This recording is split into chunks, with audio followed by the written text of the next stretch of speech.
We will wait for 5 more minutes and then we can start. A few people are joining.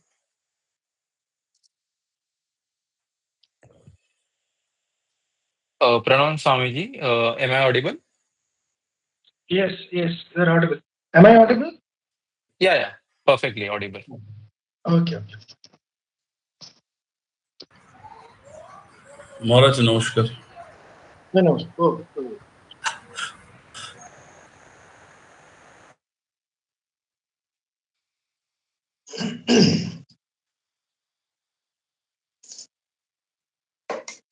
মহারাজ সুপ্রিয় প্রণাম নেবেন।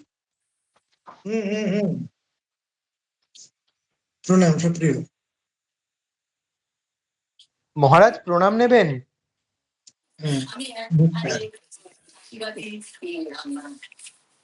মহারাজ Germany থেকে চিত্রা চক্রবর্তী প্রণাম নেবেন। হ্যাঁ, নমস্কার। নমস্কার।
I think we can start the session now. Yeah. So, on behalf of Swami Vivekananda Study Circle IIT Bombay, I would like to welcome Swami Kripananda Maharaj ji. I'll just quickly give a small introduction about Swamiji. So, Swami Kripakarananda is a monastic member of Ramakrishna Mutt and the Ramakrishna Mission. He is also a doctor, have earned MBBS and postgraduate degrees from AIMS Delhi. And additionally, he is known for his great classical Hindustani vocal singing. So thank you, Swamiji, for agreeing to this session. And we have so many questions for you. Our audiences has given me so many questions, and I'll quickly, make them group wise to you. So I think, and I'll just quickly give you a uh, that reminder that if anyone wants to talk, please raise hand first. Then I'll unmute them. And if you have any questions regarding the discussion, please put them in the chat box. Yeah. Okay, my Uh, namaskar to everybody, and I'm extremely elated and happy to be a part of this discussion. It's a very important discussion, wonderful topic, and I think all will be happy to discuss and share their thoughts. And for the smooth running of the discussion, I think they have already requested to put off the video and audio portion so that it will be smooth and without any hitch. So, and everybody is, I think, liable, or everybody can put their questions as per the norms or rule they are setting here with raising hand, etc. yeah. Yeah, that's fine. Yeah. So starting from a few set of questions that we have received so many questions regarding mind and especially the consciousness. So the first question from our audience is, what is mind and how does it function exactly? And from a medical science perspective and from a spiritual science perspective, uh, please elaborate on that. Okay, fine. So, because the topic I think has been written, knowing yourself. Now, this is a question definitely. What is mind and etc. Once upon a time, the mind was, and its functioning was concerned not very seriously, and it was uh, uh, thought with a lot of ambiguity and a lot of assumptions and a lot of, you know, sort of a looking up and down the scientific presentation of mind and etc. in comparison to the physical things. So physical things are apparent and it can be viewed, it can be seen, etc. But mind is non-visible. It's not so. It cannot be seen. It cannot be uh, brought brought into our knowledge by any methods what we use in our gross world to know things. Actually, in our shastras, in our traditional books of wisdom, there we uh, we have gone to the fundamental question of these knowledge things. Suppose, how do I know the whole world? That is the first thing. What I know is the next one. But actually, how do I know it? So one is, there are few things. We have five senses, and we know through five senses. Suppose somebody is born without few senses, or all of the senses are not there. So then it will be very difficult for us to understand that how one person knows the world. So the entire world is a knowledge of the senses. That is very important. The senses makes the world appear, and we say the world is like this. It is not that world is like this. World appears because of these senses. Had there been no senses or different senses or other many more senses, the world would have appeared differently. We need to think very seriously on this point. We take world for granted and say this is the only permanent truth in front of us, and we go for that. But our investigation in India, ancient India, came that really is it so? that what we see is true, what we see is correct. It is not so. So we call it pramana, the different ways of knowing things.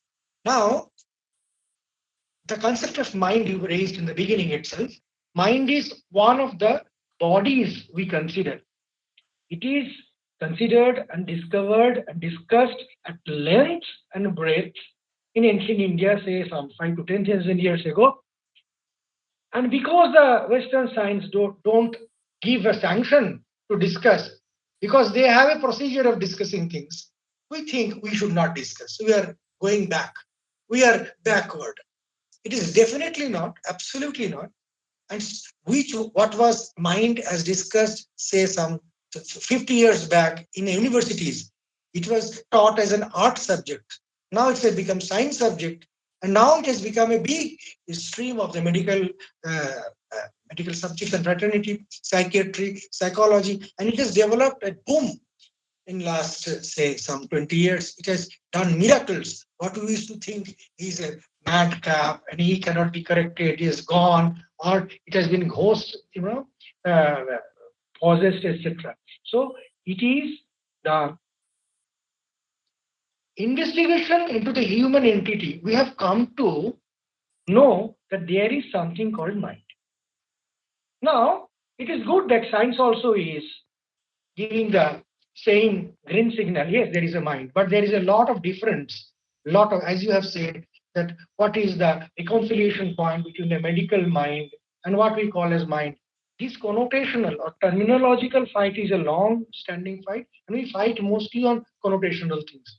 The mind, what is exactly defined and what is exactly uh, uh, propagated in the ancient philosophical system, it is not exactly, not at all what the present science says. Present science actually cannot say mind. It says some manifestations of something, and which comes as our perception of the world. But it is not actually touching the mind. Suppose hallucination, suppose a depression, suppose delusion, etc. Now, suppose a person, what we think as a normal and treat with medicines. What we actually do, we alter some chemicals of the brain, and it is okay. Now, actually, he was whether suffering from a mind problem is not clear to us. What to us means to the science. What they are doing, that by changing these chemicals, we can alter the perception. But actually, in Indian ethos, an Indian philosophical system, that is not the mind. There is a very, very small fragment of mental manifestation. Mind is considered in Indian ethos altogether separate entity. Separate entity, and to be specific, because it's a very vast thing, we are taking the human being as a whole from the beginning itself and wanting to know what is the human being. Now, to know the human being, I am telling the discoveries which came thousands of years after thousands of years of experimentations. This come to us by Indian philosophers and sadhakas and seers. So what we have come to know, that every individual is covered by 5 sheaths, 5 coverings. One, an outermost covering is this body, this gross body. This is the outermost one. This is called Annamaya Kosha. This Kosha means sheath. This is full of Anna, means food, means gross materials. Then inside it does not mean that inside the body. Inside the body concept is a physical concept. And inside also it is a physical, outside also physical. So we cannot fit which is not that physically gross in a physical concept. Means mind cannot be put inside the body like that. Suppose you are sitting and you are thinking something else. You are nothing thinking about the body. So how can I say you are in the body? The mind is in the body. So there is that's why we call it a separate cover altogether. It is not at all, it's a product of the body. It is a cover altogether. It can be separately dealt. So mind is but it is called still a gross but subtler gross body. It is very closely related with the body. It is the mental kosha, the manomaya kosha. Then comes the Manu Buddhi, Jnanamaya, the Buddhi. Buddhi is the intellect, which is the finer mind, which splits the mind, which controls the mind. That is the trim of the mental things. Then it's called Vijnanamaya Kosha. Then Anandamaya Kosha. Anandamaya Kosha is actually, it's a very, very subtle one. You can understand, we are jumping so quickly to so different states. It is not even the whole body system, the gross system is covered in one sheet itself. Then the mind, then the buddhi, then the karana sharira, that is the causal body. Causal body is very, very difficult to understand, even to understand. Then later it comes to conceptualize the thing. You see, everything of us in a very short time, because until and unless we know the whole system, we will go on asking something sporadically here and there, some, that will not give a good impression about the conception. Now this buddhi and the karana is always we are walking in the path of a cause and effect everywhere. We cannot get out of this chain. This is the only chain we take recourse to understand us, to understand outside, to think, to decide, whatever. This is the only, it may be wrong. The causality may be wrong, but this is the only way we can make out. So this is the causality flow. And then comes the Anandamaya Kosha. It is full of joy, which is, and these all the sheets are covering whom? For whom these sheets are? The real man who is sitting inside, who has no problem with anybody having any problem. Physically you have problem, but that fellow has no problem. Your mind is sad, no problem. Your buddhi is very bad, weak, no problem. The inner person, what we call Atman, means verily me. I mean, me, Atma. Atma because Atma Buddhi. So Atma means me, essentially. And that Atman is having no connection with this. It is just having coats, five dresses, one after another. And is sitting inside and enjoying. Not only enjoying, that inside Atman is such a thing which is not destroyed, which cannot be destroyed, which is neither born, which will not even die. The body dies. The body is cremated. The mind may die, but this thing will never die. That is our indestructible, immortal entity. Everybody of us. Inside we have that.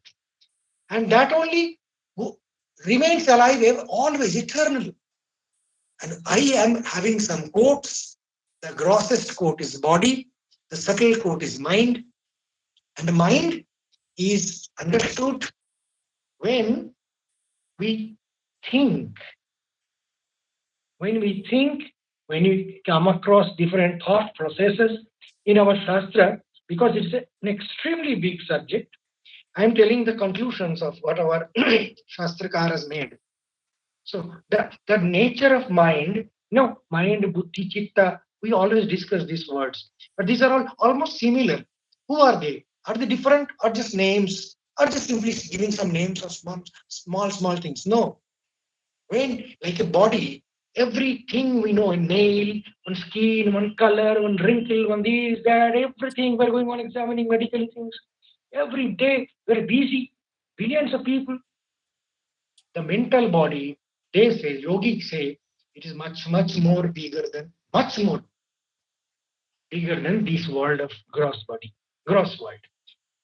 And there are also a lot of discussions we can do, a lot of discoveries we can do. People cannot discover because they don't have the tool to discover.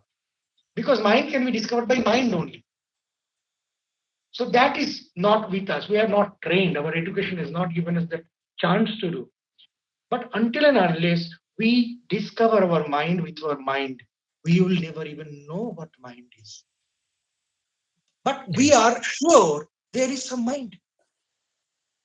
And how could you know verily? Always we come to know verily by the scientists who are super scientists. Say, how could you know there is a mitochondria? Have you seen mitochondria ever in your life? No. Have you seen an atom? No. Have you seen a quartz particle? No. Nothing you have seen. You believe everything. Why? Because some people who are truthful, honest, they have discovered and they have told and they have given the fruits of that. Similarly, the yogis and rishis, they have seen this mind and they have completely excelled and controlled the whole mind, and they say it is eternally weak. And if you have Swami Vivekananda used to say, if suppose mind is like a saint having a cloth, even if you touch portion of the cloth, you can control the whole universe. That much power one can get. Like suppose if I have a big, vibrator. If I vibrate in one place, I can make a small earthquake. I can do that. So I can have that power physically. People could not think that, why you can make an earthquake. I have still bigger as an atom bomb, and I will burst the atom bomb, and I can make an earthquake, a tsunami. So I can make that by controlling the external, the gross world, gross nature. So, like similarly, we can make turmoil in the mind and thought process of everybody. That can be done, Swamiji says. And not only that, by that, not only mental world, we can control the physical world also. Because mind is nothing but is a controller of the physical world. It is evident to everybody. Suppose you are very sad, you are not eating food. So what is the problem with eating food? You are not getting taste. Why are you not getting taste? It is as tasteful as yesterday's. But you are not getting taste because your mind is not good. So mind is telling upon the body what to take, what not to take. You become sick, you become weak. So all these things are happening because of mind. So mind controls the body also. Now, to put things very small, you said, what is actually the mind? It is extremely, extremely difficult for common people to even know what is mind. Now, what is the locus of the mind, where it moves, where it really stays, etc. So far the body is concerned, human body, our body is concerned. Sri Ramakrishna, the guru of Vivekananda, has two answers regarding this mind. One is where the seat of the mind in the body. Then Sri Ramakrishna says the mind, the seat of the mind in human body is the Ajna Chakra, the place between the eyebrows. There it sits, but not that it sits quietly. But he says next, but for the common people who are very much materialistic and worldly, they think material world is everything. They don't think anything outside. When we are like that tunneled vision, then we find, Sri Ramakrishna says, the mind stays in the lower three chakras. Muladhara, Swadhisthana, Manipura. In these three chakras only, this mind roams. And these three chakras are the sustainability functioning of our body. So they only sustain. They love sustaining. That's why that eating, sleeping, all these things, everything of human life, they say. Making money is the greatest achievement, and I will make some big this thing, some fame, some makan hoga, some the gadi badi. So we'll make all these things. That is the everything of life. So this is the mind which gears when it roams between these chakras, lower chakras, and it is an extremely, subtle discovery, which is not very clearly written in anywhere in Upanishads. So clearly, what Sri Ramakrishna has said, and the control of mind, the different states of mind has been extensively discussed in all the philosophies, be Western or Eastern, and this mind only now we are coming closely, slowly to understand that it is the mind what we have to take care of. And you have also mentioned one small point regarding medical. You see, there are a lot of things what medicine now is doing to agree with the mental workup and our mental things which is working in our body. So the body has to have that circuitry through which the mind works. So we are slowly discovering those circuitry, and we are coming to know that the body is actually having infinite potential. If I change my mind, I can change the entire process of the bodily mechanism, and thereby we can counter heal our body also. We can heal our body. We can heal by healing our mind, and there are a lot of other possibilities. Generally, people think this is the only way of life we can live. We can no other lives, but that is wrong. We are now coming to know that there are infinite possibilities that human can exert and open up in the body, in the brain and neural systems, and they can enjoy the higher lives. It is possible for everybody. That is what is now the mind and medicine and anatomy, etc., and neurophysiology. They are coming slowly to this type of juncture. There are a lot of subjects in it. I'm not going to particularly anything, but one thing is they are slowly considering with the concept of what we have said. The Indian yogis have discovered something. Yeah, that's great. Another very similar question related to mind and the consciousness is like, why do we dream exactly? And what are the four stages of consciousness? And how we can basically, get into that nothingness stage of the Turiya. So this was a question from audience. No. How could he smartly be confident that his questions are true? What is this nothingness? There is nothing called nothingness. Nothing can come from nothing. There might be something. So that is the problem of Buddhistic philosophy. If you don't understand it, there shunya is a different thing, not exactly nothing. So there are a lot of refutations, a lot of fights of the which happened. There's a big history with Shankaracharya. So that is one thing. Now suddenly you have asked, what do we dream? And now it is becoming something like a general knowledge question answer session. I thought it will become a persistent session where people will come to know different things. Anyway, dreaming is a state we all know. And dreaming is a gateway, what gives us a very important clue through which we can understand ourselves. That is a very important part, what we discuss in Advaita philosophy especially. It is extensively discussed in Advaita philosophy, where we discuss the avasthatraya, the jagrata, the swapna, and sushupti. These are three important states we all, everybody, even the animals, may go through. There are studies. The dream, that is true. So, what is a dream? First thing is, dream is a state we experience. It is not that dream is a product of brain. Nothing is a product of brain. Brain is an ultimate wiring and ultimate circuitry through which it is expressed. But it is not the body guides dreaming. Even suppose I meddle with the circuit of electric circuit, it may have some problem because I have the wirings in my hand. But actually it is not so. The switch is somewhere else. And so we have to think in other way around. The dream is a state we all experience. We are forced to experience, not that we experience by our choice. We all are forced to experience. And what we are going to experience is also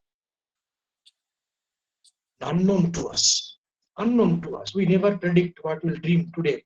There are few dreamers we find in the world that because it's a very mysterious place also, because it connects the mind. What happens, according to our rishis, even you can define dream or not, that is not important. The most important is you can experience dream. We can experience dream every day. So we experience, it is a truth. One by one you have to go. If it is a truth to us, now who saw the dream? And when do you see the dream? I'm telling you the sleeping dream, normal physiological dream. I'm not other dream. So when we dream, we have to sleep. When we sleep, I am sleeping. I don't know. I don't know what is happening around me. That I know. I say. Now, if I am sleeping, then who is seeing the dream? Now, the guy who is seeing the dream, he is not sleeping. Otherwise, how can he see the dream? Now, there cannot be 50% in me. Somebody is sleeping, somebody is dreaming, seeing that dream or something. It is not possible because the experience is very clear that I say I have seen the dream. As I say in the Jagrat Avastha that I have taken the food. So the I-ness of it, the kartritva, the ownership of the act remains the same. There is no conflict.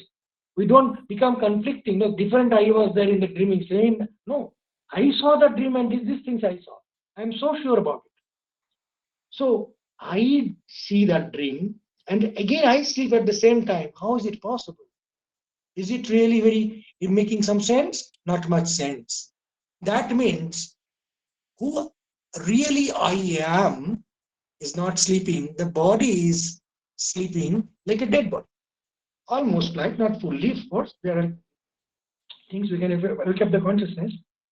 But mosquito bites, you are somewhere lying down, you're extremely sleepy, whether you're hungry or not, you may be having pain in the legs or head. You forget everything. Where you are, on which bed, whether you are well dressed or not, you are well positioned or not, nothing we know.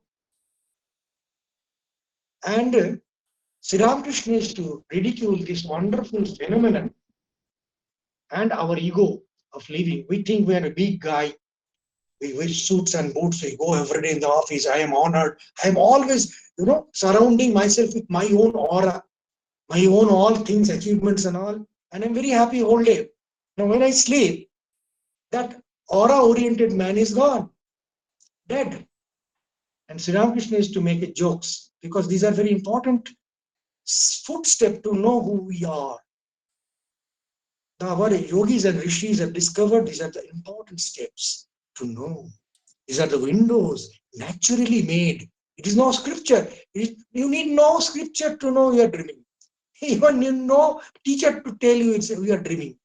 If you just delve into your own natural phenomena, you can discover yourself. That is the beauty of Advaita Vedanta. So, because it's natural, number one, and number two, it's universal. It happens with everybody. There, you see, in actual judgmental or actual proceedings towards the vichar and vairagya, everybody is welcome, everybody is equally yogya, eligible, and everybody has that stuff. I don't have the stuff. So all the discrimination in religions we make, they're mostly man-made, majoritarily man-made. The real spiritual thing, knowing ourselves, is very simple. We just look at what you are. Now, in mind, when we see and sleep and see, what happens? We forget about the body, the gross body, what are thinking. So Siddhartha used to jocularly say, see, you have big mustache. Means it is a just thing, not exactly mustache is telling, means we have egos. We have big egos. But when you sleep, even a dog pisses on your mouth. A dog pisses on your mouth will not know. Means such a terrible humiliation. It is nothing. You are not getting humiliated. So you are completely disconnected. This is the point. I am disconnected, but I am living. I am awake. I am seeing the dream. I am not gone. I am fully awake. I am neither sleeping. Because somebody is seeing the dream, say me, I am seeing the dream. I am having half sleep. It is not so. I am having full sleep. So the body is getting refreshed. And this is a natural thing happening. So naturally present. That's why you don't judge things like that. We take it for granted. Now, generally, dreams are constituted. It's a mental world we see. Mind is still not fully sleepy. Mind also sleeps. But the body has slept. Mosquito is biting the body. It is drenching in the rain. It's feeling cold. The covering has gone away. No problem. The leg is malpositioned. It will pain tomorrow in the morning, whole morning. But I have no problem. It's paining. Nothing is coming. Whether you explain by neuronal block or what does not matter. But the thing happening is, without all this knowledge, you are outside the body. So you can stay awake outside the body without feeling sleepy. Actually, you are not sleeping. You are awake. Now, the most fine thing happens when you go to a dreamless state of sleep. Everybody goes.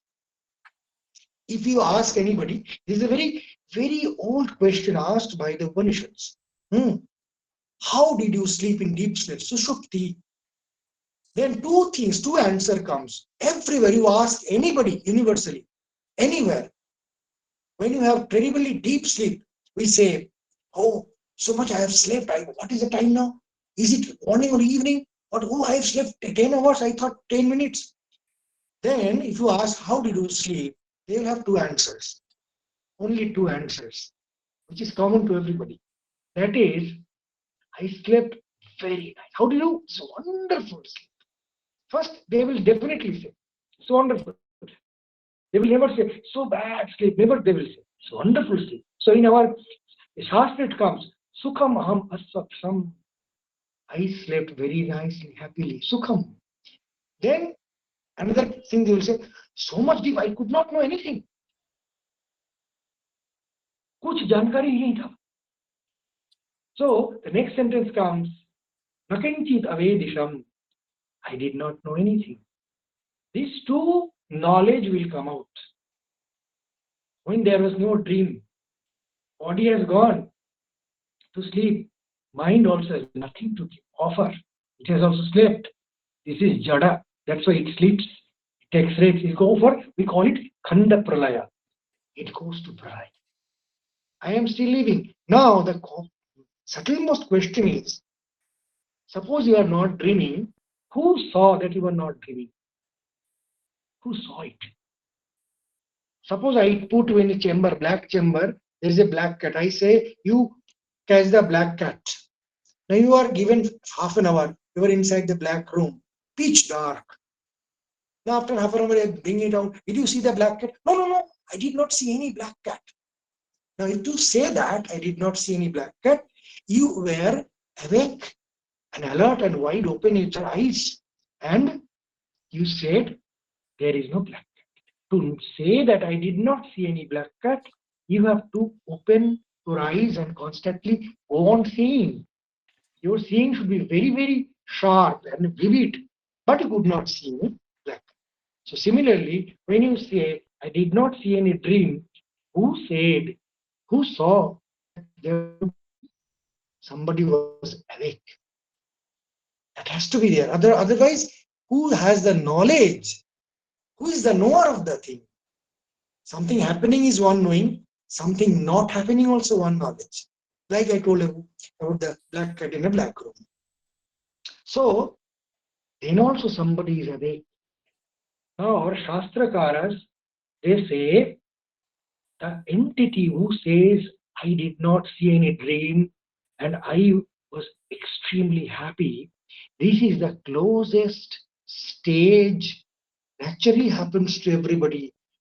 If you attain this state consciously, you will attain the freedom, the apex of spiritual sadhanas. So there are three ways we attain to this state. One is by natural means, by sushupti. Everybody goes every day and come back.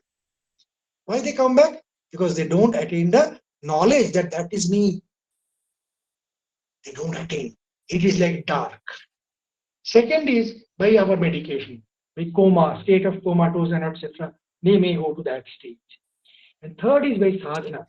If you can go by your sadhana, your will, by discarding your bodily existence, not sleeping in the bed, you have to sit straight and you have to discriminate that that is not, the body is not you and the mind also is not you. You have to, for discriminating and discarding, you have to know the whole thing, no? To come out of the, so actually you don't come out. What I told in the beginning, it is a sheath. It is not connected. There is no connection. There is no, junction between the two things. They are all separate bodies. Separate bodies. And we can cast off one by one body also. And that's what our Shastrakara said. When we die, the outer body only is cast off. It is just shed off. The inner all bodies remain. That is what is called Sukshma Sharira.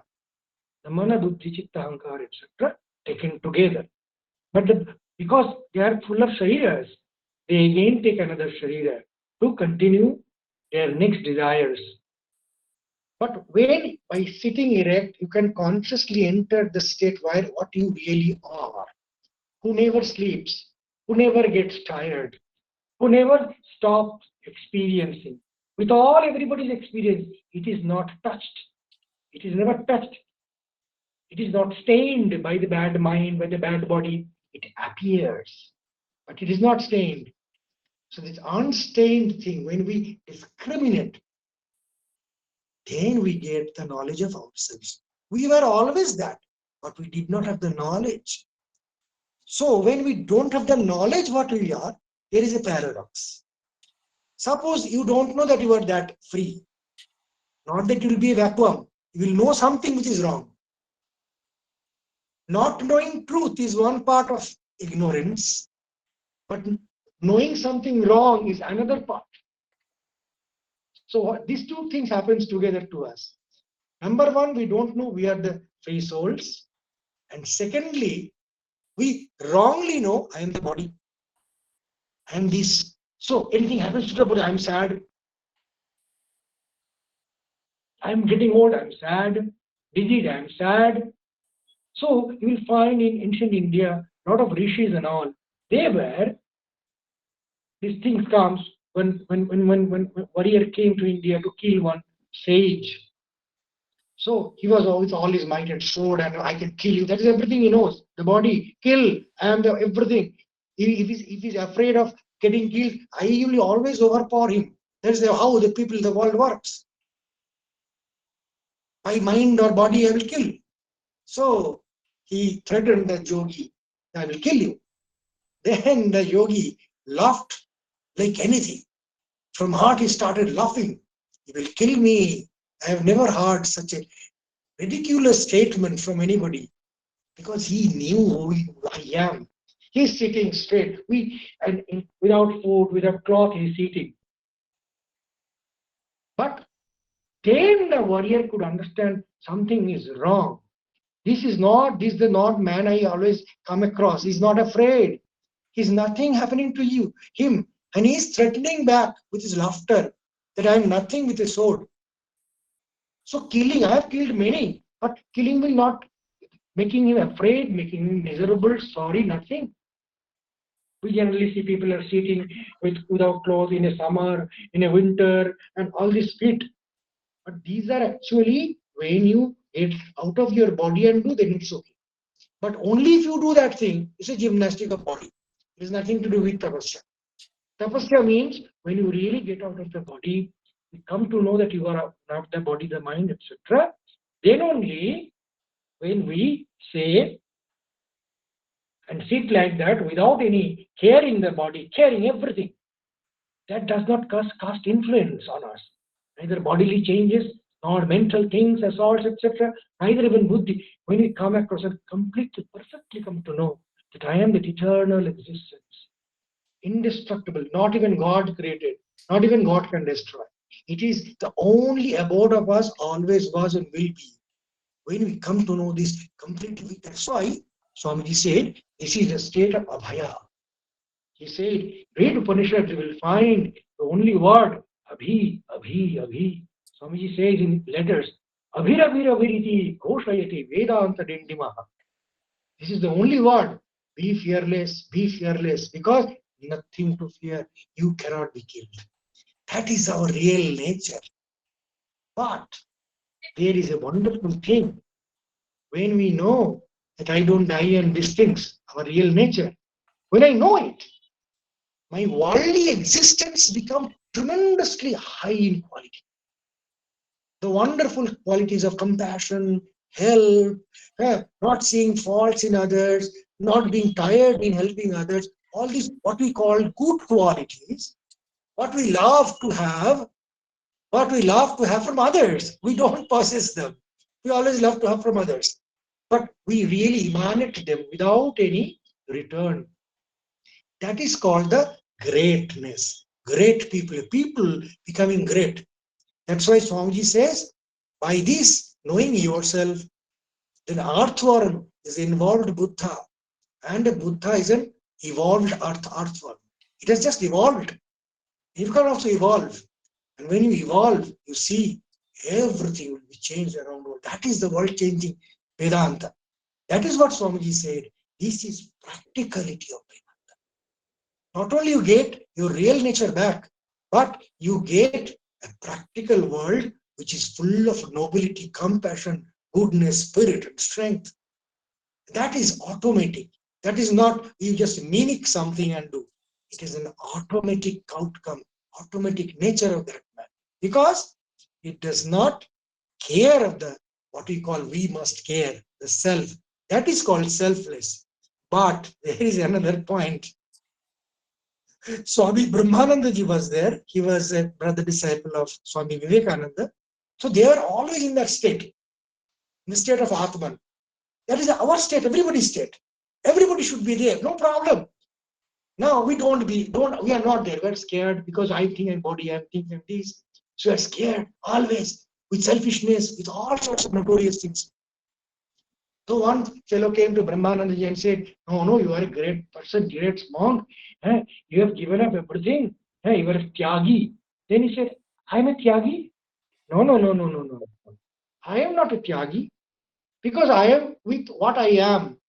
I am fully conscious and I am fully with it what I am.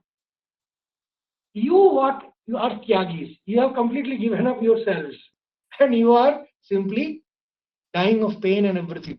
You may be tyagi. I am not tyagi. So this much of affirmation, this much of clarity takes place. And then only all goodness flows. Goodness cannot be mimicked.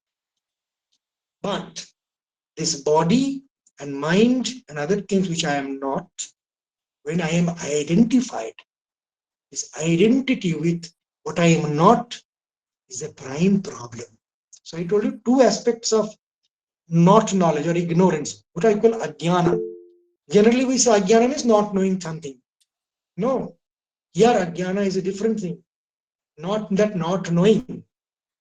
Along with it, differently knowing is there. Not only I don't know I am Atman, I know I am this body mind. These two things are simultaneous, but opposite in character and separate in existence. That's why we need to be careful in investigating, because this is an investigation. What is spirituality? It's an investigation inside, and you are the only investigator. There is no other instruments, there is no other person will go with you. You are the only person. So you investigate yourself. You are given the instrument of buddhi, mind, everything. The mind and buddhi which are given are instruments actually.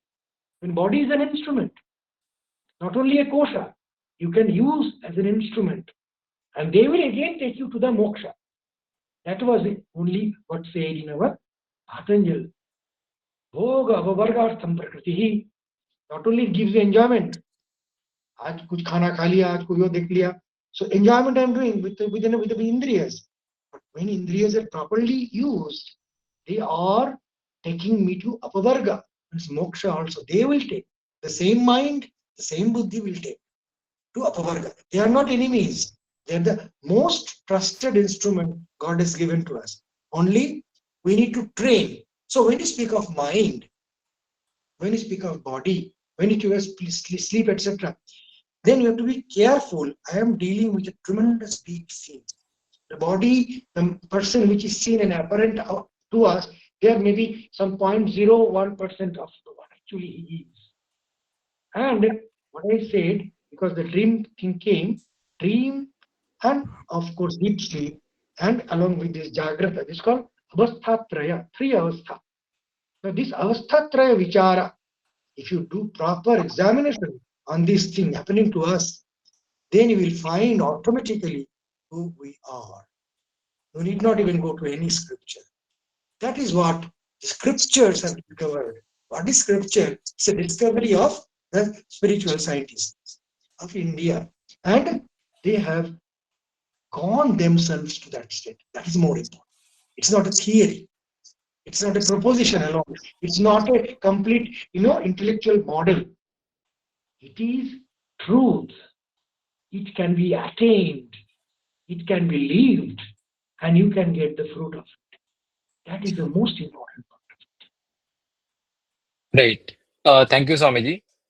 Extension to this question is that what is free will and what is determinism, and how Advaita Vedanta talks about it. Pardon, determinism. Yeah, determinism and free will. What's the difference, and what's the thought on free will by Advaita Vedanta? Now, free will is a concept what we generally propagate, that we are free to will things, free to wish things, etc., etc. So far, our scriptures are concerned, and I will give you exactly, because as we find things of science from the big scientists and discoverers, and which is cross-examined by other discoverers, and which has been proposed to be true. Similarly, we have spiritual discoverers, and we have found that magnanimous discovery, which is done by Sri Ramakrishna, which is not only in synchrony with the scriptures, it is also beyond, is giving light beyond also.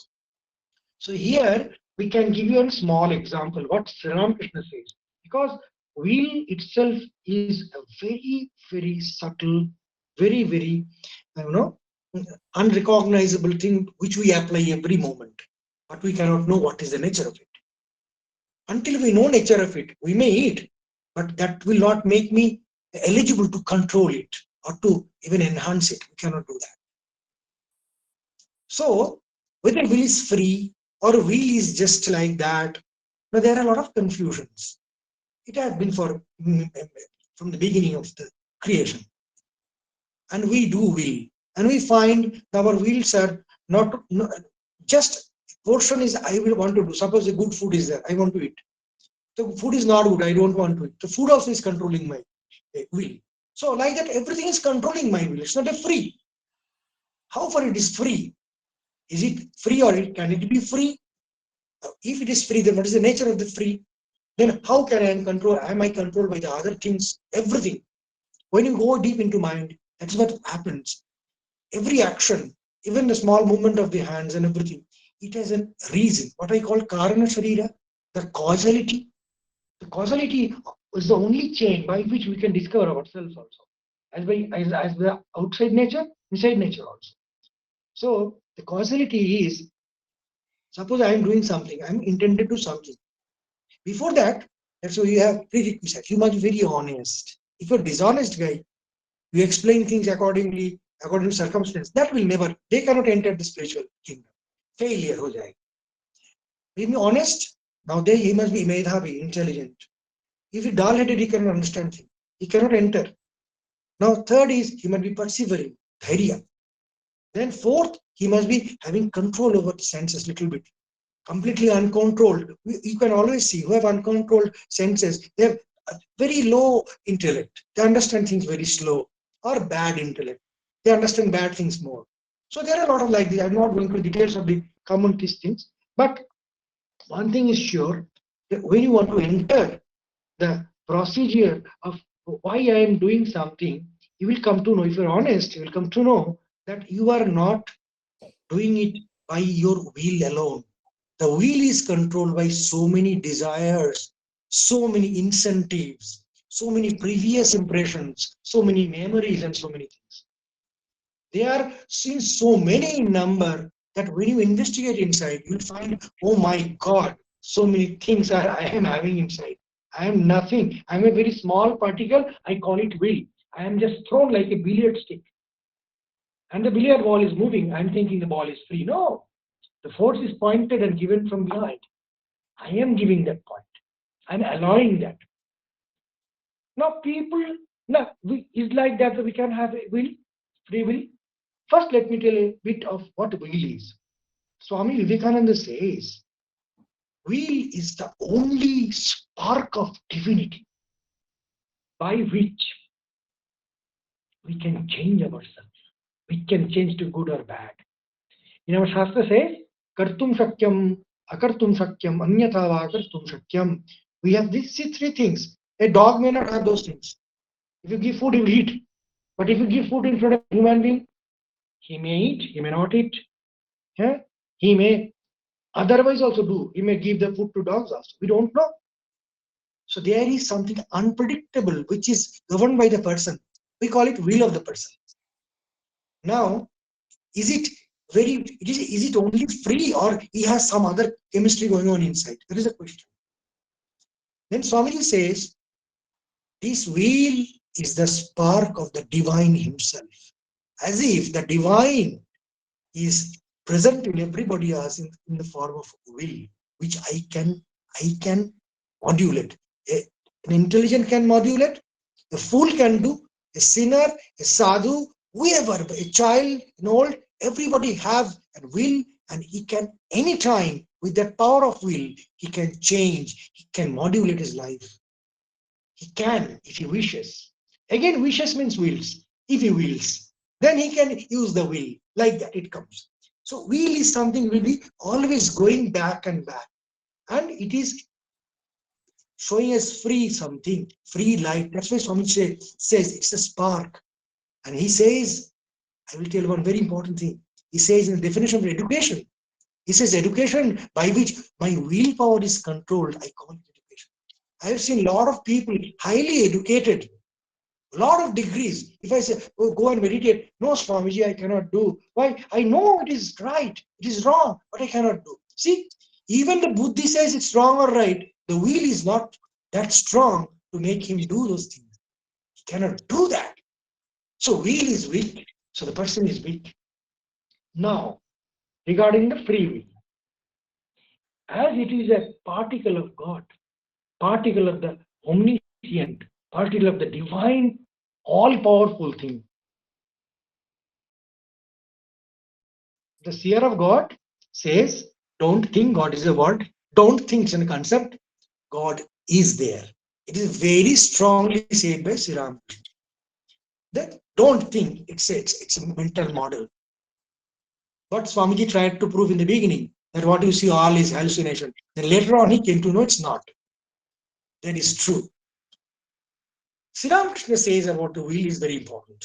He says, let me give you a story. Sri Ramakrishna is wonderful, he will tell things in a wonderful, easy manner, but exact manner of spiritual spirit. What is that? Said, there is a cow of a person. Now the cow is very bad. So the person tied the cow in a pit or a peg with a small rope. Now the cow can move around the field and eat grass with a small rope given to it. It cannot go beyond. So it can eat all the grass in that circle. The rope moves. So the cow thinks it's my free will. I can eat here and there and there and there. But actually it is not free. Small rope is given. The Malik has given small rope. And that much only it can eat. He is free there. But only that much. It is nothing. Now, the Sri Ramakrishna says, now the Malik found, the owner found the cow is very good. It's not that bad. So the owner made the length of the rope longer. Now what happens? The cow found that I can move so many places. Bigger circle, much big circle I can graze, I can eat. So he found my will has increased. I am free. My freedom has increased. My free will has increased. Provided the cow was good. The Malik examined, it is good, it will come back to him. It is connected to the divinity. Then only the will is increased. Then he says, one day he found, the master found the cow is extremely fine. It's so wonderful. Eat in the evening, simply it comes back. It does not go here and there, no problem. Then Sri Ramakrishna says, if the master wants, it can completely free the cow of the pig. And the cow can go everywhere in the whole jungle and eat and come back. This is like the freedom of the God. There is no tied down. Because the cow is so much obedient and good to the master. Fully. He will never fail to come back. Will never misuse his will. So when we really become perfected soul like God, the whole wheel of the God also comes to us. And the eligibility is we are very, very good. We are extremely connected, fully connected. That is what in Gita it says, Anannas chintayanto yomam yejana parayupasate. Tesham satata yuktanam yogokshemam bhavaham. So Anannas chintayanto yomam. Who is thinking of me? Me means it may be God with forms. It may be God you love. It may be God which is a nirakara. It may be your own nature. But that is so different from all the nature we found. Even in bhakti or jnana, first thing is they forget the body. They forget the bodily needs. They deny, but denial is not forgetting. Denial is a sadhana. We do sadhana. We try. We have to try. You think one thing and it is attained immediately, no. So we gain willpower by trying to get the sadhana is the only wonderful phenomenon by which we can become. Becoming is the wonderful story of human existence. Swamiji always, with lots of praise and lots of, lots of welcoming. He welcomed all people.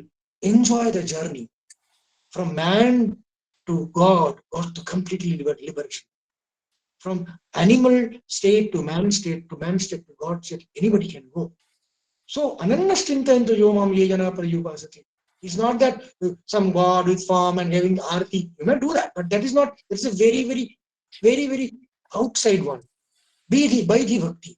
In Bhagavad, the Bidhi bhakti, Shastra itself says, the Bidhi bhakti is adhama, the lowest of the lowest. This is nothing to do. Anybody, any fool can do that without any change in the mind. So people think that is everything else. This is nothing of spirituality.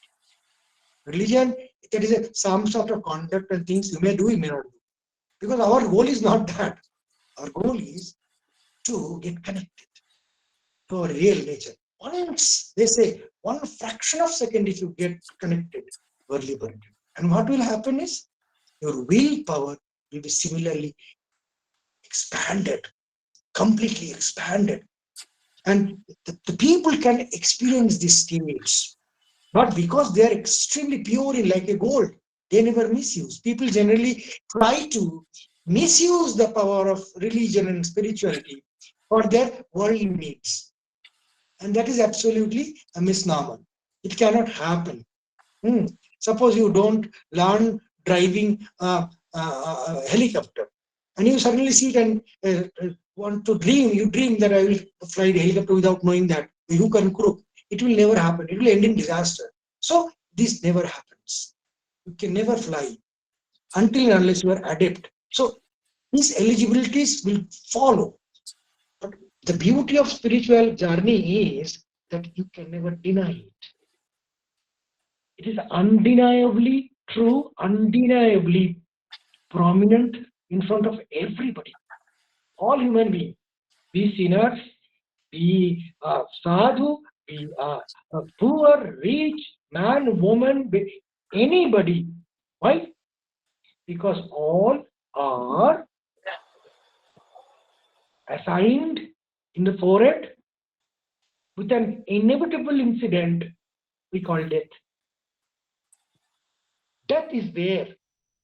That's why you have to think what will do. Whether this will give you satisfaction, you do. The whole world is open out to enjoy.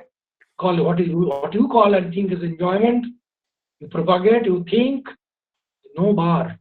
But there is a limited time. If you don't calculate properly, you will not finish the exam. Exam is with everybody.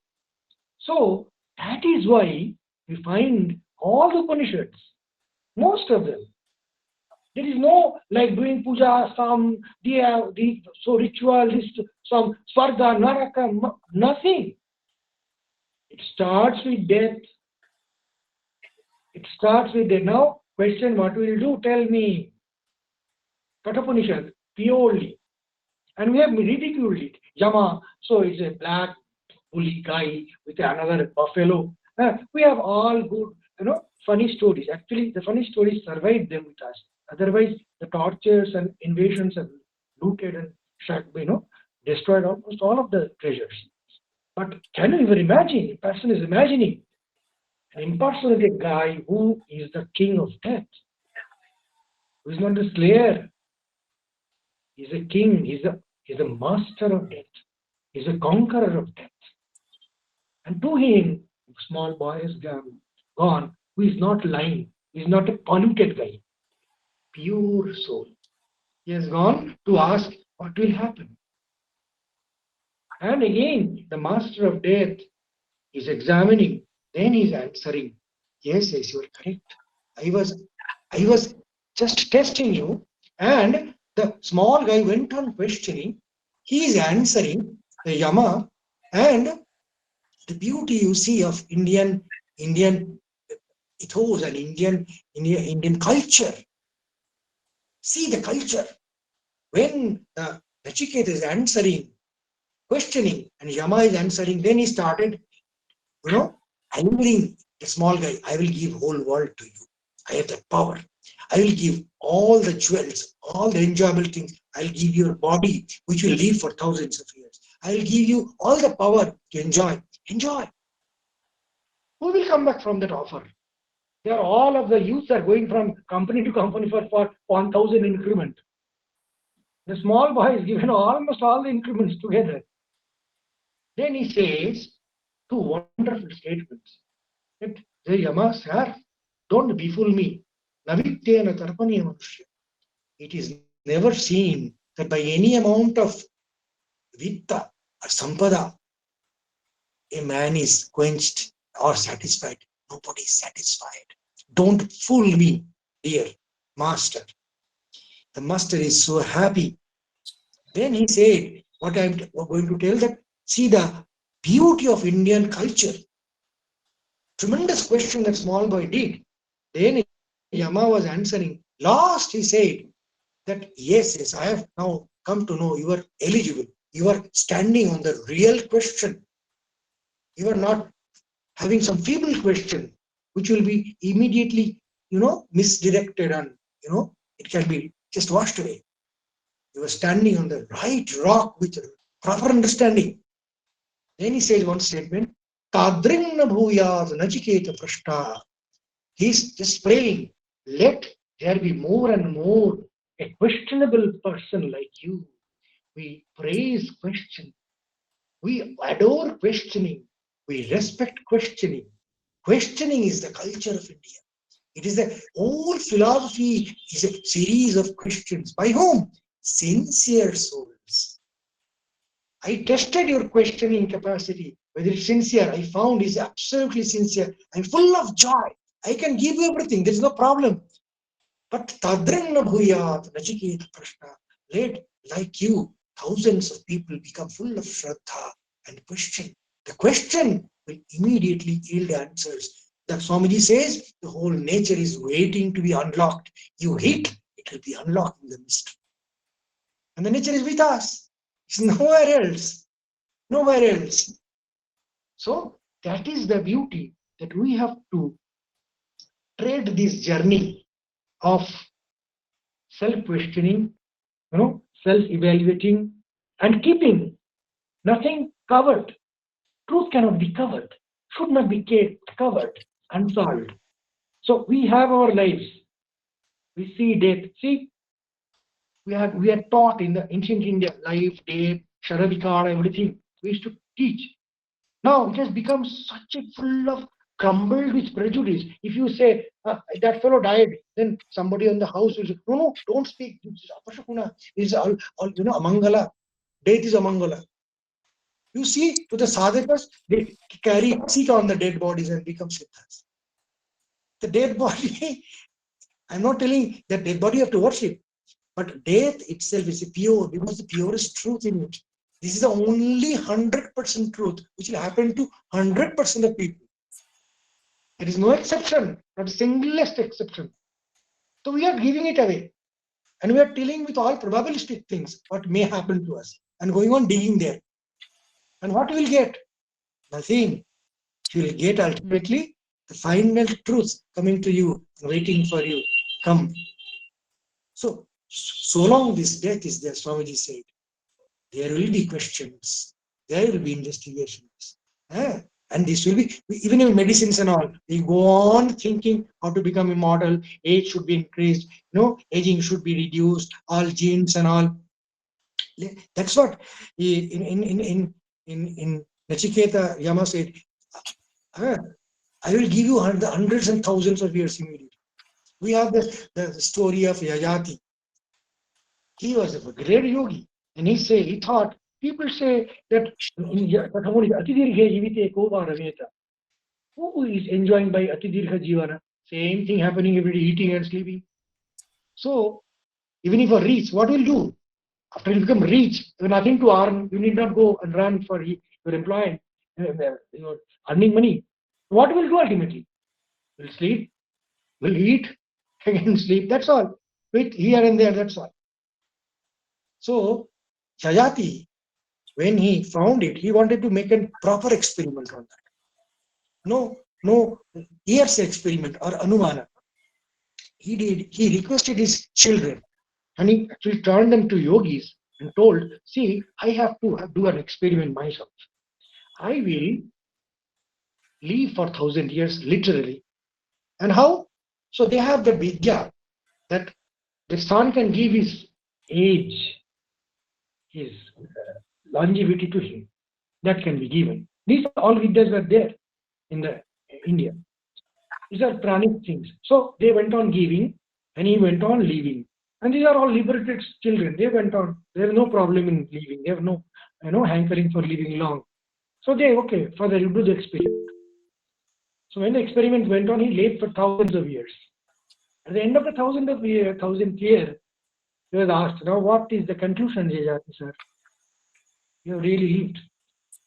People die to live. Now after living, what is the conclusion? Then he said, one sloka. Najatu kaman kamanam upabhogena shamyate havisha krishnavartaiva havisha krishnavartmaiva bhuyo eva vibardhate. He says, Najatu kaman kamanam. You see, I wanted to quench my desires, fulfill my desires, and I had a lot of desires. Kamanam. So I found by enjoying the desires, fulfilling the desires does not go less. Najatu kama, kamana ubheguna shamyate. There is no shamanam. There is no getting low or becoming quiet. The desires don't do that. What they do? He says, it's like, Havisha Krishnavartaiva Bhuyo Vardhate. If I want to quench a fire by pouring ghee in it, can I quench the fire? What will happen? The more fire will burn, not only the fire will burn, the terrible amount of black smoke also will come. Havisha Krishnavartmaiva Bhuya Eva, it will go on increasing. It will never quench. So, in order to quench the desire, if I live long, it is just an opposite model. It will never do so. So, like this, there are many examples we can cite that people of higher living, low living, whatever, they have to confront one small thing, that is death. And there lies all the truth. All Upanishad starts mostly on death and concerns about the thing. So, finally, the free will is that, and deterministic thing is that everything is prefixed. There is another model, everything is prefixed. So, that can be predicted. Yes, there is predictability, as Thakur is to see who you are, etc., what you will do, etc. But that is inclusive of that person's will, because the person who sees that future, etc., deterministic thing, he is so big that he knows his will also. That person's will is his will. Means it's a superset of all the subsets. So superset of will. So what you are willing, that also person knows that what you are willing. So like that he can make a prediction. Like that he can make a prediction. So there is a deterministic thing, but will is always free. Whatever in smallest component the freedom I have, and it can be increased. That's all. Freedom can be increased, and that Yeah. free will only will give us the way to liberation. Liberation. Only in liberation we have the final free will. That's what we call liberation. Yeah. So, similar to liberation, the question in the chat was, what exactly happens after death, and what is liberation? What is the moksha? It's a big It's thing a question. little heavy Very question big. from the audience. No, see, what happens after death? Suppose you know the what happens to the generally people comes to know or wants to know what happens to the body. Now, body, there are a lot of things, lot of theories. In with the prana slowly goes away. The sukshma sharira we see. The sukshma sharira leaves the body. Now, what is that leaving the body? It was in the body. There are 5, pranas. Apana, prana, panavyan, udana, samana. We have divided it. They have no name like that. The same prana. We have divided for our understanding. So which prana will take care of everywhere. Suppose the heat is everywhere. So that is a samana. Prana. Dhyana, udana. Dhyana is which is in the digestion system, and udana which is goes out like our belching. So like that, different movements and different classifications we have done. So the prana is the one component of the sukshma sharira. There is man, buddhi, chitta, ahankara, and prana.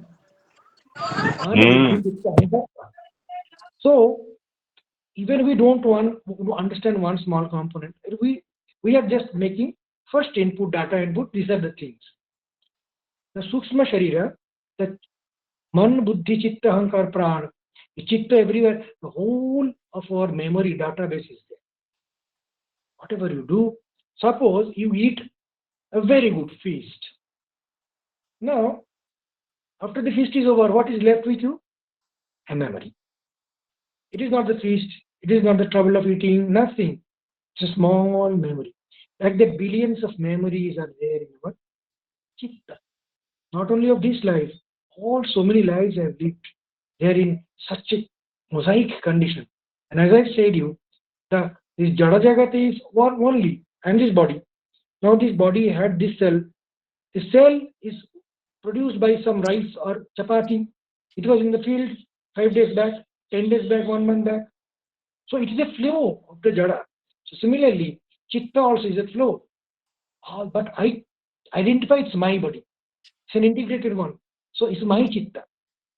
So similarly, the chitta, ahankara, buddhi and all, what attainments you've done, they are all in the sukshma sharira. All the seeds of the real nature. And the Atman never goes anywhere. It is everywhere. But the Sukshma Sharira, it is illumined by the auto-illuminance of the Atman and things I am living. Like a sun is reflecting on a water. There is another sun. And I am getting the ray of the sun to my face also, reflected ray. But that is no sun. There is a reflection only sun. But looks like sun exactly. The material can be made so smooth, it looks like sun. There are 100 like pots, 100 sun will be there. But actually there is never 100 sun, all illusions only. So all this matters. They think I am sun, 1 month sun. And I am reflecting light also, like a sun. I am reflecting light. What less? So matter can be like that. Looking like illuminant, but actually not illuminant.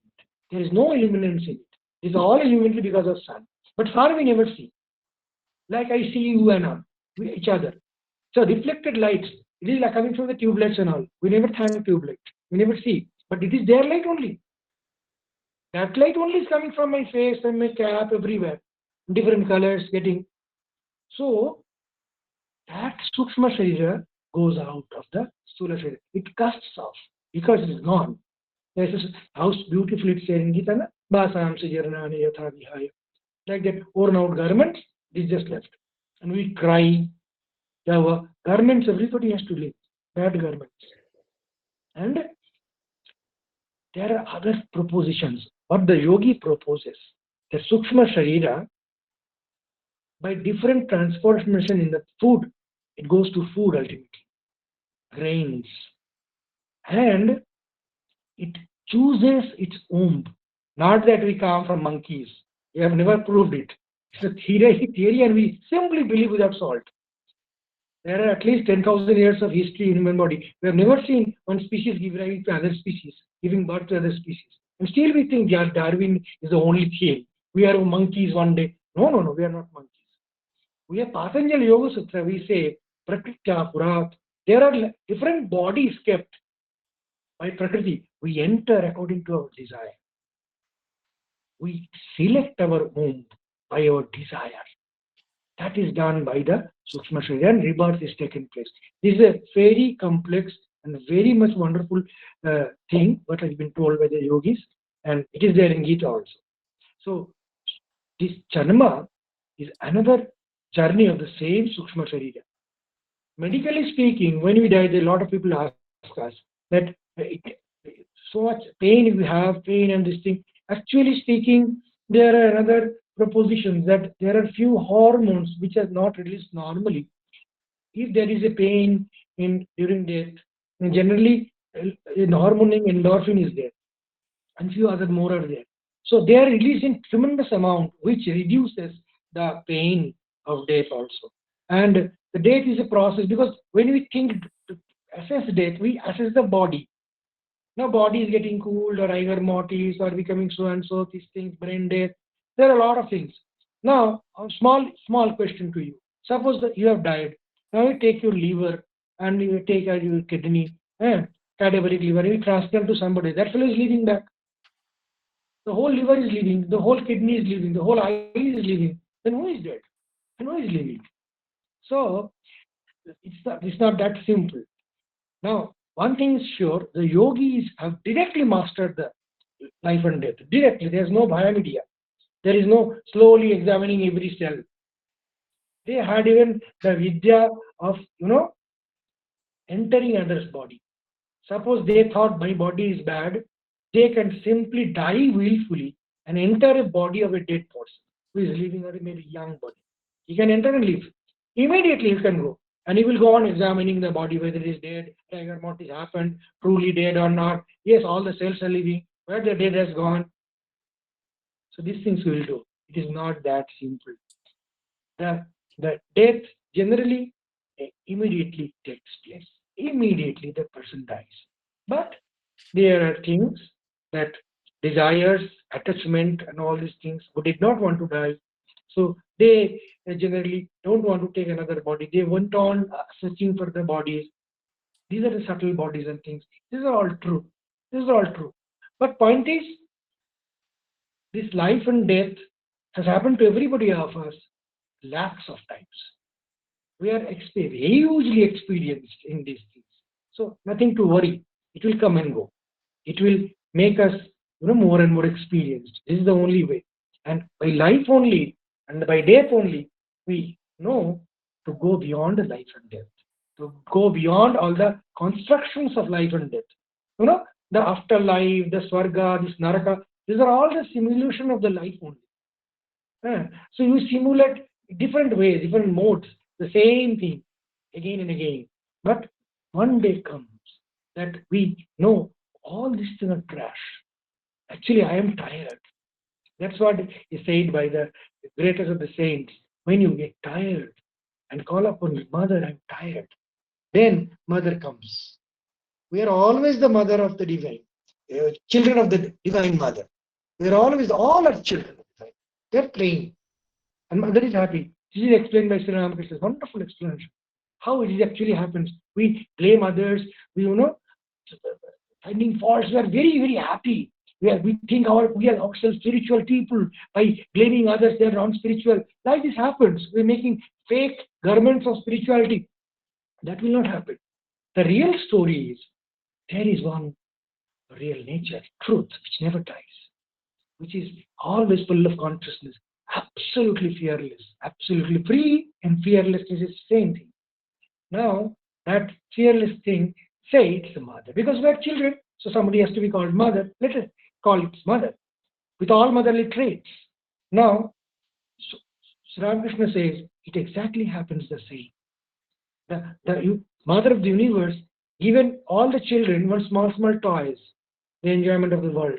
Somebody wants these, that, these are toys for the divine mother. Why? To engage that child, because she is busy. She does not want to lose her child. She wants to keep the boy temporarily busy. The boy is busy with that. Now is it bitter, something eating some good thing, bad thing, so insect is biting, is crying. But mother knows, though that fellow is crying, but it will again play. But when the child does not want anything, any toy, he only wants to go to mother.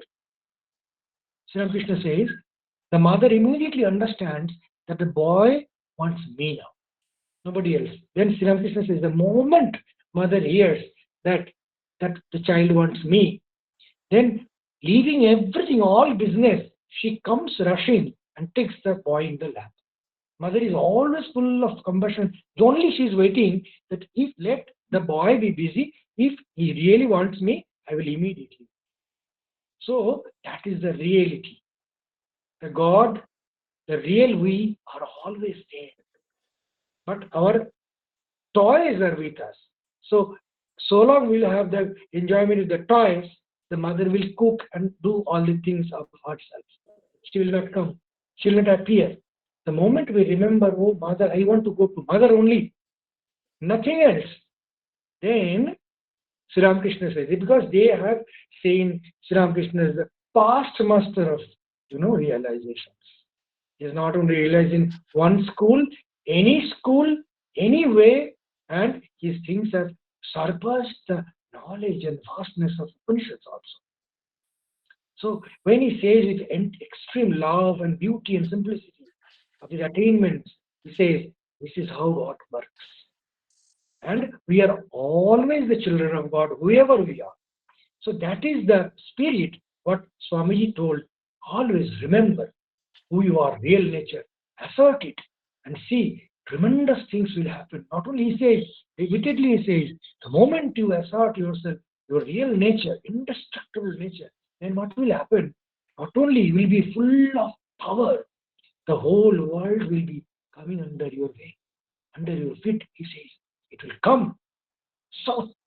With such an emphasis, he is saying repeatedly, this is the strength of Atman, strength of our real nature, which is all we have. Just one flick. Actually, our education system in India was full of that. Full of that.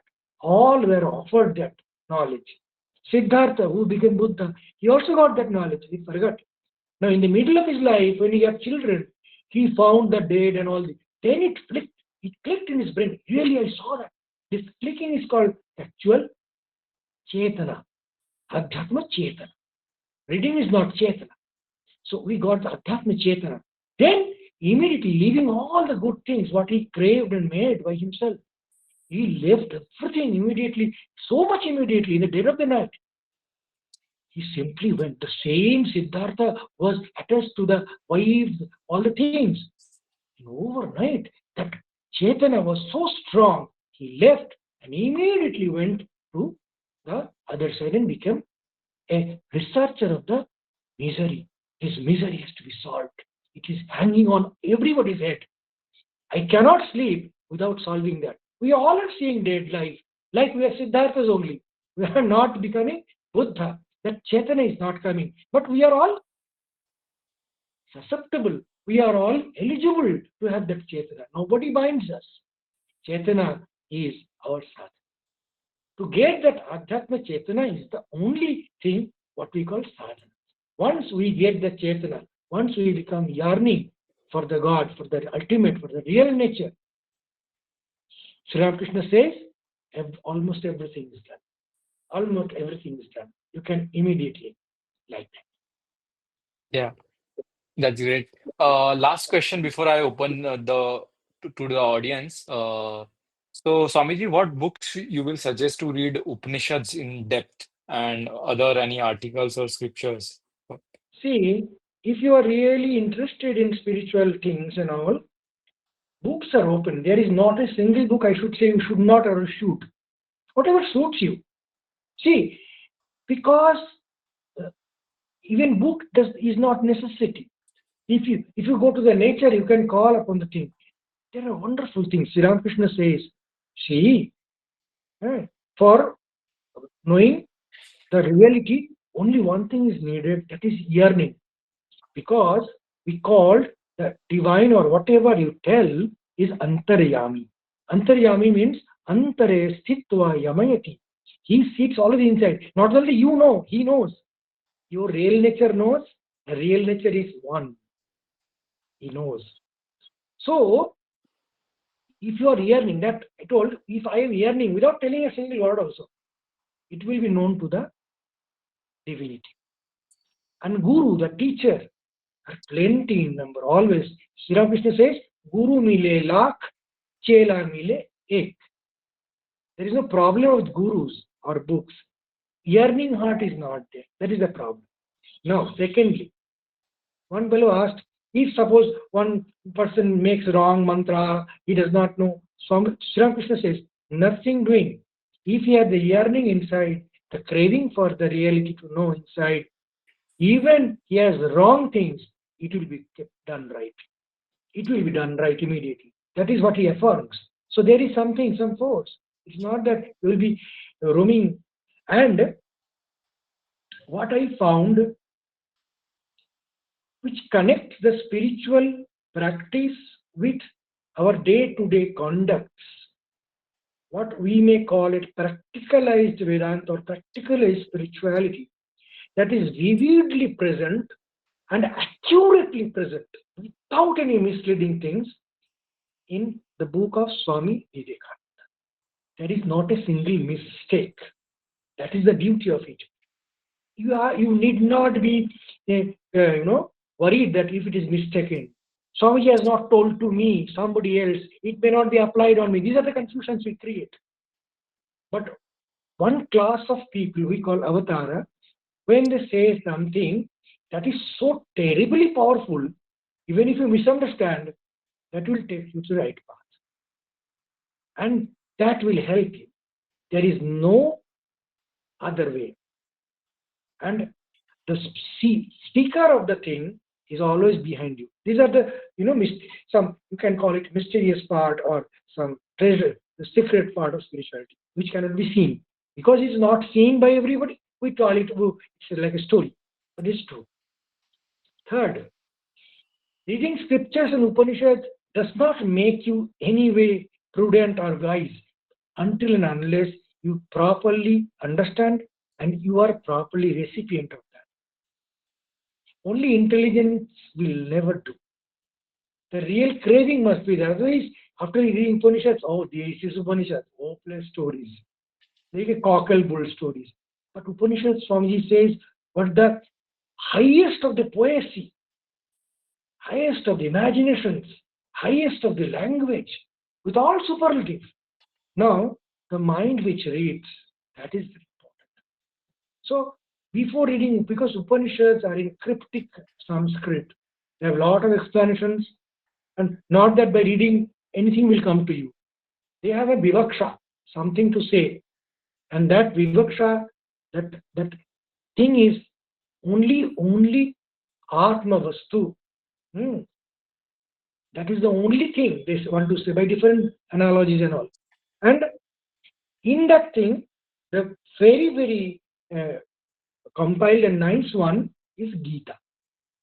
And it is said and acknowledged by everybody, all sadhakas, Sarva Upanishadagava Dugdha Gopalanandana, etc. So it is the juice, the nectar of all Upanishads put together. And it is very comprehensive, easier in Sanskrit, though not that easy, but easier in Sanskrit. You can read it. And you can the conceptualization is very important. You have to conceptualize. But, and another thing I will, if you want to know from me personally, that how do you really want to see, after all these conjectures, the main part is the real faith in God, the real faith in something which is there. And without any doubt, I can tell you, if you read Gospel of Sri Ramakrishna, one thing will come to you. There is no doubt there is a God. There is no doubt there is a God. That is very important. This, what you call it, it's a collection of dialogues by Mahendranath Datta.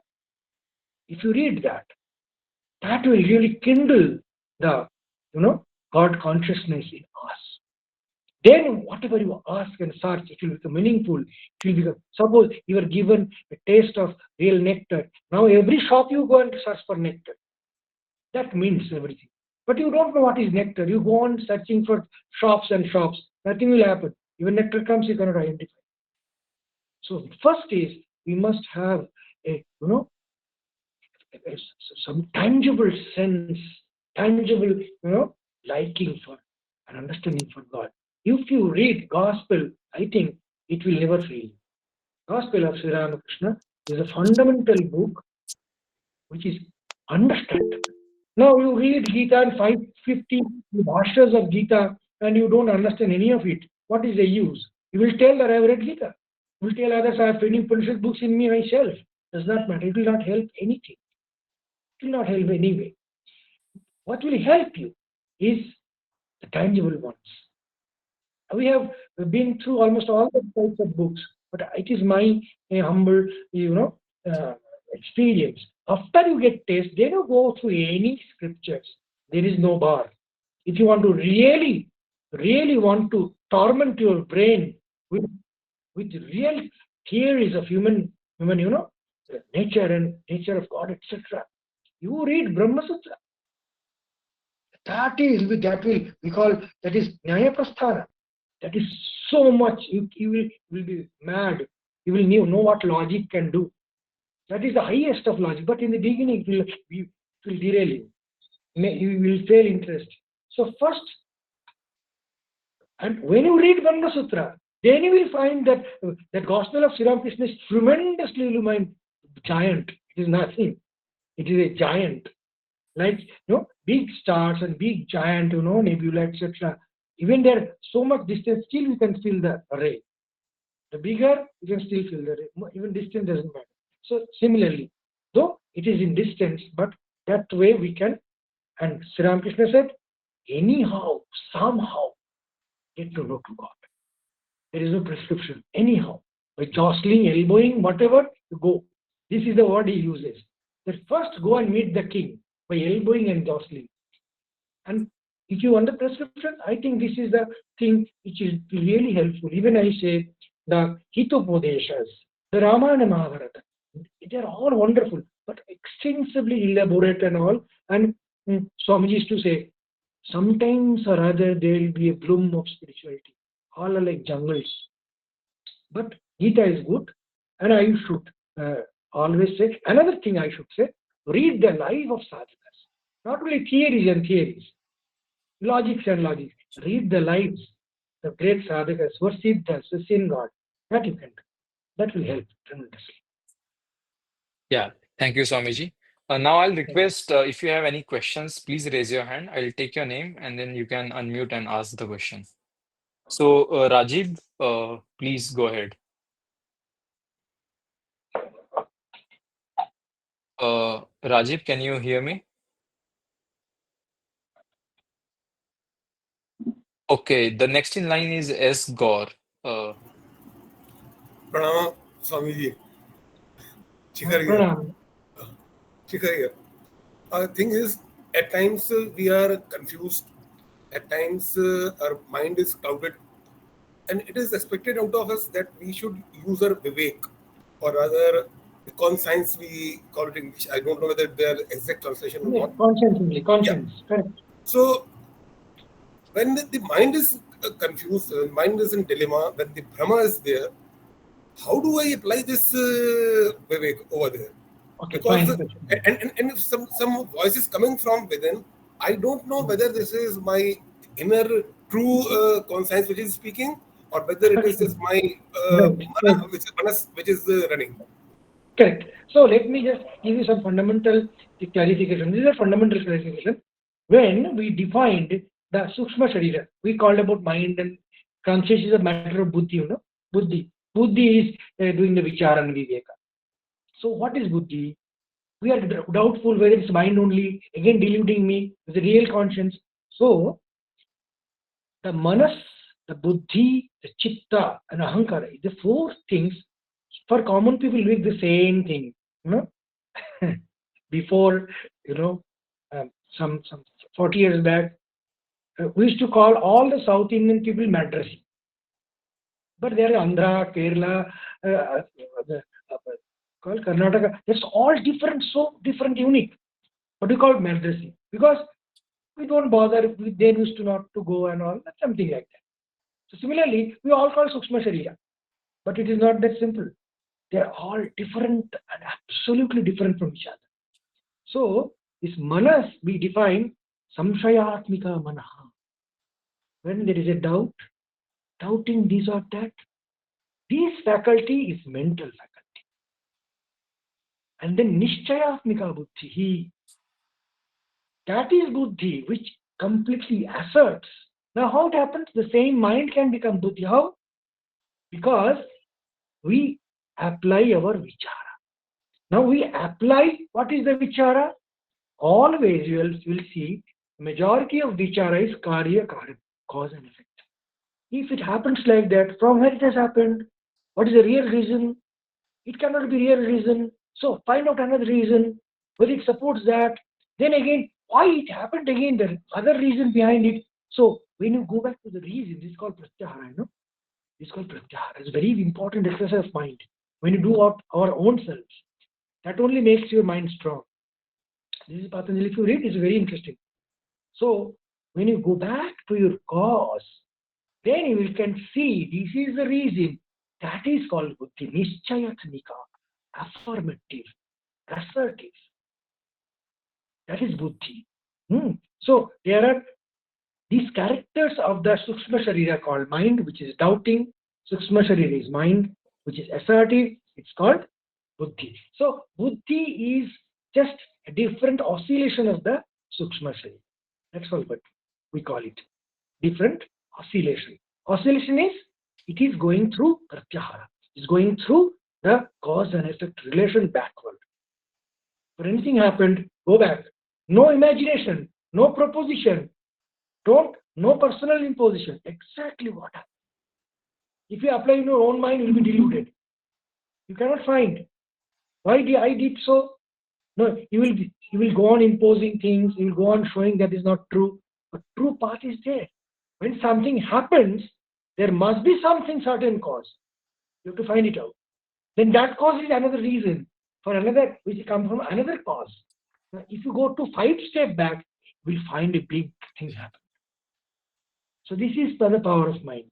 So you can assert the thing. Now, when we can assert repeatedly correctly, then we call it a Shuddha Man.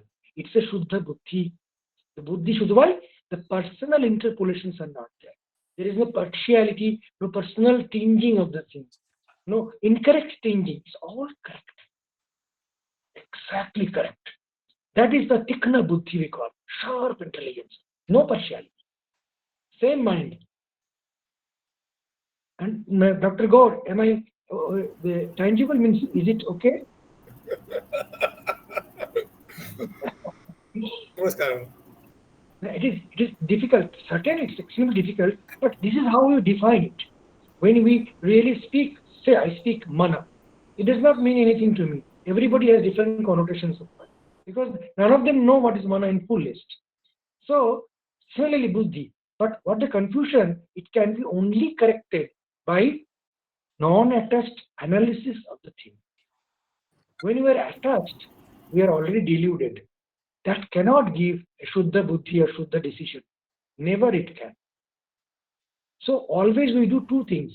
One is if you are adept, one, or we go back to the real nature. If you really connected with the real nature, you are always safe. You will never do bad. Or it will never go wrong. I asked this because it's a routine problem which we face as a routine person, I would say. Now, why routine problem? Because it is not getting solved. Why not getting solved? Because it is not getting pure. Why not getting pure? Because we are not coming out of the thing. Sri Ramakrishna used to say one small example. I'll give wonderful stories. He says, when two people play chess, they play, so they are playing, but who is seeing the chess being played, he can say wonderful moves. Because he is not involved, he can tell the exact move. He is not involved. Others involved, they are trying to win the game and all, so they may do wrong. But who has no attachment, he gives the right answer. This is the actual implication. When we become more and more detached, we certainly give the right decision. Otherwise, decision will be problematic.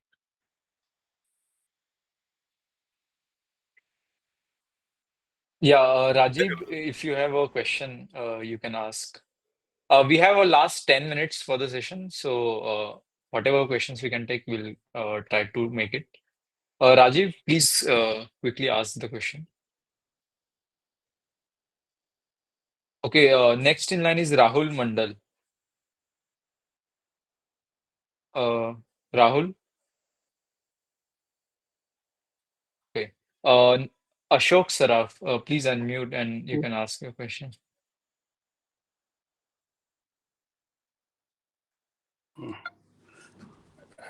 Pranam Maharaj. Namaskar. What I find that when you talked of reading the spiritual literature, if I read that in my mother tongue, and especially if it is in the form of a poetry, then what happens? It keeps coming back to you. Like if I read Ramcharitmanas, some doha or another keeps coming to you like 24 hours. Now, when I've read Gita or even the Bhashya of Gita by, say, Ram Sukdas ji, it's all very nice. But then it's only so long as you are reading. এতবার গীতা পড়েছি 1866 সর্বধর্মান পরিত্যাজ্য ওইটুকু মায়ের বসেছে আর otherwise one or two lines on which Ramsukdas ji emphasizes like Vasudev Sarvam and the big explanation, that's all right. But it's not your constant companion like the Ramcharitmanas are not one but hundreds of dohas. So, or even if I read, say, Surdas ka doha or say Mirabai or something a beautiful sung by, say, Jagjit or somebody or Subbalakshmi, then it really, what I find, it is like. You're so correct, Dr. Saraf. You're so correct. I actually wanted to tell, but it's become big. See, that's why we have so many singer sadhakas, poet sadhakas. They have always framed in a simple poetry form which can be remembered and which are sung by so many people. The whole bhakti movement of Indian history of spirituality is filled with this type, and it's a big treasure. And we find the support also. Sri Ramakrishna says there are three anandas. One is Vishayananda, which we get from objects of thing, enjoyment, Vishayananda, all the objects. Then he says Bhajanananda. This is what you are referring to when we really sing the wonderful epithets, the adjectives, and the things of bhakti and remembering God. What do you say? Many of our sadhus of our order used to say, you know, how to become happy whole day. You remember some, phrase you like or lines of some music or song which are, sung by the sadhakas and siddhas. They are not only full of power, they will always keep your mind filled with the remembrance of the Lord. And then Sri Ramakrishna says, Vishayananda, Bhajanananda, and that is Brahmananda. Okay. These are the three steps of getting the Ananda. So what you said, Bhajanananda, is extremely important. But because that will only happen when you are formidably prepared by reading things and you have made your mind much more prepared so that that mind will conceive the epithets and the beauty of God or Brahman or Atman. Even see the chanting the different parts of the Vedantic sutras. They are so elevating. Swamiji also written one, Song of Sannyasis. So they are terribly elevating. And many sadhus do that. They all chant. Even chanting is one of the sort of ritual in many monasteries. Why? Because we must think, we must keep these things in mind. The easiest way to keep it in mind is chanting. Chanting also have some neurochemical things also recently has been discovered, getting discovered slowly. There's tremendous impact in neurochemistry of human brain also. It is coming up. Yeah, Hare Ram, Ram Ram, Hare Hare. A Mahamantra, is there a special importance to it? See, one day this mantra thing was asked by to Sri Ramakrishna. Then he says, see, when it was asked by a devotee to Swami Shivanandaji. He was a extremely high Brahmagyani. So he said, see, mantra is what everybody knows, but it does not work like that. The mantra should come from a seer of the mantra, who has seen the mantra living, who has realized. Then only it will cast its influence. Secondly, what Sri Ramakrishna says, even if you don't know mantra, if you know wrong mantra, if you have faith and tremendous yearning, that will make you see the God. Doesn't matter what the mantra is. Every word, that's why every word is a mantra. I am not creator of words. So every word is mantra. God has given all the possibility of words. You can do whatever you like. If you have the yearning, this is a fundamental of getting things. No methods can snatch God or result something which you call God realization. No work, no, God is not at all a work, result of works, result of predictability. It's an unpredictable one. So we cannot reach by our predictable motives. We can try. Hare Krishna, Hare Rama, whatever, if chanted with faith, they have tremendous power. Tremendous power. If the highest mantra chanted without faith, there is nothing. It will not do anything. না আমি একটা বলছি, if when crores and crores of people are chanting the same mantra, does the it get amplified? I don't think so. See, amplification is there, but Hare Ram, Hare Krishna is a word they're pronouncing. What is there in the mind? That is what matters, not what is in the mouth. So Sri Ramakrishna says one very important statement about God, nature of God. First thing what we come to know in gospel is how God is actually. What is His nature? That is very important we get. So he says in one part, you see, you know what God is? He says, what in Bengali he says, because it is originally Bengali, he says, তুমি কি করছো ভগবান মন দেখেন, তুমি কি করছো তা দেখেন না. God sees your mind and attitude. What you do outwardly is not seen by God, is not cared by God. Just the reverse is we are. যা করছি সেটা দেখি, কি মনে সেটা আমরা দেখি. But God always sees that. So what you are pointing at the cumulative effect, if it is said, if cumulatively people are sitting for a same goal to achieve, even they don't utter any mantra, that will be achieved. There is a cumulative effect in mind, mental world. But only speaking that thing will make a unified speaking. A rhythmic song will be made. But the effect may not be that much if it is not aimed that way. Means mentally also that spirit should come. What you said is like Swami Ramsugidaji said, God is not a result of any activity. So he said like, যদি তুমি বলো 1000 বার এই নাম নিয়েছি কিংবা এই যজ্ঞ করেছি, I'll get God, তাহলে ওটা তো বড় হয়ে গেল and God becomes ছোট, which is not possible. So philosophically they say God cannot be a result of actions. Right. If it is a result, then it's a finite. Then God cannot be finite by definition.